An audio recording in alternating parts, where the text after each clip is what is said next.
Hello friends, welcome back to my channel. आज हम इस वीडियो में बात करने वाले हैं जीएनएम फर्स्ट ईयर में कितने सब्जेक्ट का एग्ज़ाम होता है, टोटल कितने नंबर का एग्ज़ाम होता है, कितने सब्जेक्ट स्टूडेंट को पढ़ना पड़ता है, प्रैक्टिकल कौन सा सब्जेक्ट होता है, कितने नंबर का प्रैक्टिकल होता है, कितना नंबर आपको एग्ज़ाम में लाना होता है, कितने नंबर पे फर्स्ट डिवीज़न होता है, कितने नंबर पे सेकंड डिवीज़न होते हैं, कितना नंबर पे स्टूडेंट फेल कर जाता है, प्रैक्टिकल में कितना नंबर लाना होता है।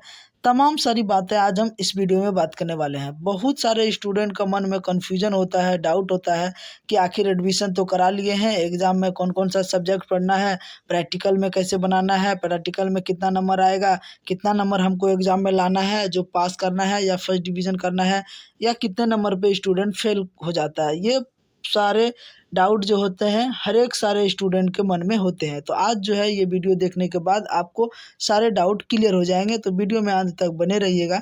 तो चलिए स्टार्ट करते हैं। सबसे पहले हम आपको एक दिखाते हैं। ये जो आप देख रहे हैं, यहाँ जो आपको दिख रहा है, ये जो है वो जीएनएम फर्स्ट ईयर का मार्कशीट है। कहने का मतलब ये जीएनएम फर्स्ट ईयर का मार्कशीट है। यहाँ आपको दिख रहा होगा, ये जो लिखा हुआ है यहाँ पे देखिए, ये लिखा है जीएनएम न्यू फर्स्ट ईयर, यानी कि ब्रांच क्या है, ये जीएनएम न्यू फर्स्ट ईयर का है। यहाँ पे आपको दिख रहा होगा। अब बात करते हैं कि टोटल कितने नंबर का एग्जाम होता है जीएनएम फर्स्ट ईयर का, और टोटल कितने सब्जेक्ट को आपको पढ़ना पड़ता है। ठीक है, तो टोटल सब्जेक्ट को जो आपको पढ़ना पड़ता है वो 4 सब्जेक्ट पढ़ना पड़ता है। पहला है आपका बायो साइंस, दूसरा है बिहेवियर साइंस, तीसरा क्या है नर्सिंग फाउंडेशन, इसी को क्या बोलते हैं, फंडामेंटल ऑफ नर्सिंग बोलते हैं। ठीक है, उसके बाद चौथा क्या है community health nursing, community health nursing ये आपका क्या है चौथा है, चौथा पेपर है। और सबका जो होता है टोटल प्रैक्टिकल और प्लस ये जो आपका रिटर्न एग्जाम होता है, दोनों मिला के 100 नंबर का एग्जाम होता है। यहाँ पे आपको देखिए दिख रहा होगा, ये जो आपको दिख रहा है ये आपका हो गया है असेसमेंट, यानी कि इंटरनल असेसमेंट। ये जो आपको मिलता है, ये नंबर जो आपको दिया जाता है, ये आपको कॉलेज के द्वारा दिया जाता है। ठीक है, और ये जो 75 नंबर आप देख रहे हैं बगल में, ये आपको क्या होता है एग्जाम में बनाना पड़ता है, यानी कि 75 नंबर का एग्जाम आपका होता है, रिटर्न एग्जाम होता है। ठीक है, अब जो बात करते हैं प्रैक्टिकल का, तो प्रैक्टिकल जो है आपका वो होता है फंडामेंटल ऑफ नर्सिंग का।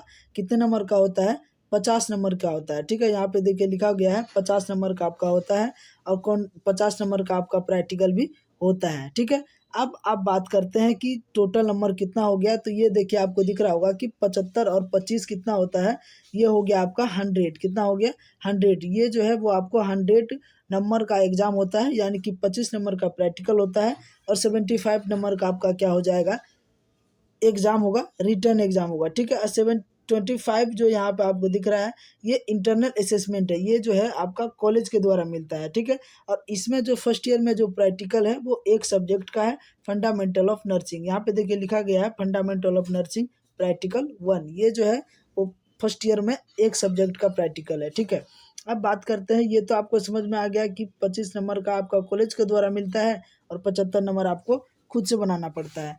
ठीक है, अब देखिए यहाँ पे लिखा गया है मिनिमम मार्क्स। मिनिमम मार्क्स आपको कितना लाना होता है एग्जाम में। यहाँ पे देखिए मिनिमम मार्क्स रिक्वायर्ड है 50 नंबर, आपको 50 नंबर क्या करना होता है एग्जाम में लाना होता है। सब सब्जेक्ट में आपको कितना लाना पड़ता है, 50-50 नंबर आपको एग्जाम में लाना पड़ता है। 50 आपको किस में लाना भी पड़ता है, प्रैक्टिकल में भी। यहाँ पे आपको दिख रहा होगा, ये जो है वो प्रैक्टिकल में भी आपको कितना लाना होता है, 50 नंबर। ठीक है, अब देखिए ये जो आपको है इंटरनल असेसमेंट, इंटरनल असेसमेंट का मतलब होता है कॉलेज के द्वारा आपको दिया गया नंबर। ठीक है, यहाँ पे देखिए आपका जो 25 नंबर का जो कॉलेज के द्वारा देने वाला था, जो रिक्वायर्ड नंबर होता है, उसमें आपको 24 नंबर मिला है। देखिए यहाँ भी 24 नंबर मिला है, यहाँ भी आपको कितना नंबर मिला है, 24 नंबर मिला है। यहाँ भी देखिए कितना 25 में से आपको 24 नंबर मिला है। ये जो आपका 50 का हुआ था, उसमें आपको 48 नंबर कॉलेज के द्वारा दिया गया है। ये जो 48 नंबर आपको मिला है, ये आपका प्रैक्टिकल का नंबर मिला है। ये सब जो है वो इंटरनल असेसमेंट का नंबर है। ठीक है, ये सब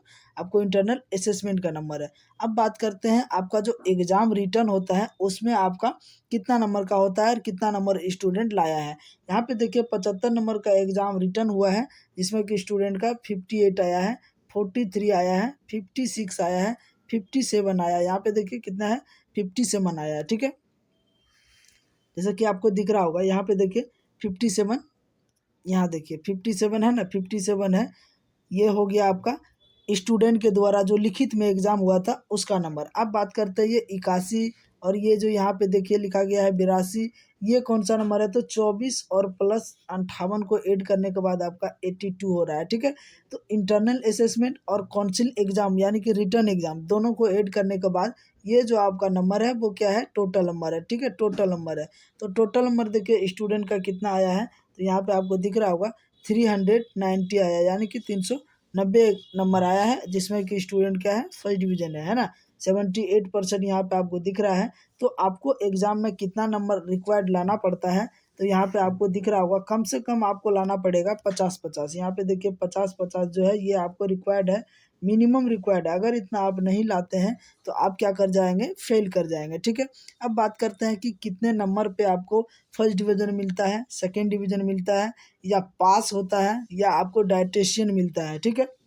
तो यहाँ पे देखिए, यहाँ पे आपको दिख रहा होगा ये जो आपको है वो डायटेशियन में देखिए कितना है कि 80% एंड एबव।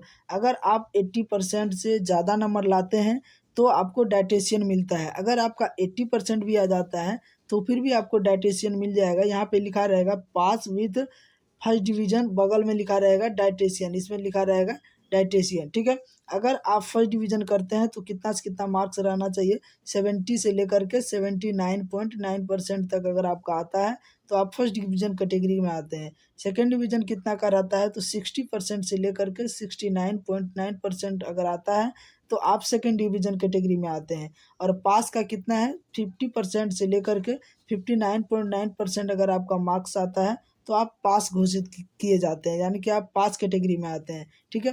तो आपको समझ में आ गया होगा कि कितने नंबर का एग्ज़ाम होता है फर्स्ट ईयर में, कितना सब्जेक्ट होता है, कितने का प्रैक्टिकल होता है, कौन कौन सा सब्जेक्ट आपको पढ़ना पड़ता है, कितना नंबर आपको रिटर्न में लाना पड़ता है, कितना नंबर आपको कॉलेज के द्वारा मिलता है, कितना नंबर आपको रिक्वायर्ड रहता है कि मिनिमम रिक्वायर्ड मार्क्स लाना है। तो आपको समझ में आ गया होगा तमाम सारी बातें इस वीडियो में। तो आज का वीडियो बस इतना ही, तब तक के लिए धन्यवाद।